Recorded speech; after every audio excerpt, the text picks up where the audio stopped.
உங்களுக்கு ஒரு சில உண்மையெல்லாம் சொல்லணும்னு நினைக்கிறேன். அதனால் 2 காதையுமே கொஞ்சம் க்ளோஸ் பண்ணிட்டு கேளுங்க.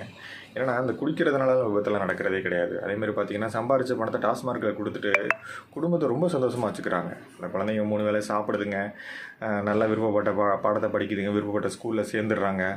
அதேமாதிரி இவங்க குடிக்கிறதுனால நிறையா பணம் தேவைப்படுறதுனால அந்த வீட்டில் உள்ள பொருளை விற்கிறதில்ல, யார்கிட்டையும் கை நீட்டி வாங்குறதில்ல, கடன் இல்லை. அதனால தானே கடன் வரும். அது மாதிரி யார்ட்டையும் வாங்குறது இல்லைங்கிறனால கடன் இல்லை. அதனால் வீடை விற்க வேண்டிய நிலைமையும் கிடையாது. ரொம்ப ஃப்ரீயாக இருக்காங்க. எந்த கஷ்டமும் கிடையாது. அதே மாதிரி யாரையும் வம்பிழுக்கிறதில்ல, அடிக்கிறதில்ல, உதைக்கிறதில்ல, பெற்றவங்களை அடிக்கிறதில்ல, குழந்தைங்களை அடிக்கிறதில்ல, பொண்டாட்டி அடிக்கிறதில்ல. அந்த மாதிரியான பிரச்சனைக்கே போகிறதில்ல அவங்க. குடித்தாலும் அது மாதிரி போகிறதில்ல. அது நல்லா இயற்கையாக நடந்துக்கிட்டு தானே இருக்குது. அதேமாதிரி பார்த்திங்கன்னா, யாருக்கும் இந்த கல்லீரல் பாதிப்பு, கிட்னி பாதிப்பு, ஹார்ட் பாதிப்புலாம் வர்றதில்ல. அப்படி வந்தால் தானே ஹாஸ்பிட்டலில் சேர்க்கணும், கொஞ்சம் அமௌண்ட் செலவாகும். அதனால் கடன் வாங்கணும், அதனால் வீடே விற்க வேண்டிய நிலைமை வரும், வீட்டை விட்டு வர வேண்டிய நிலைமை வரும்.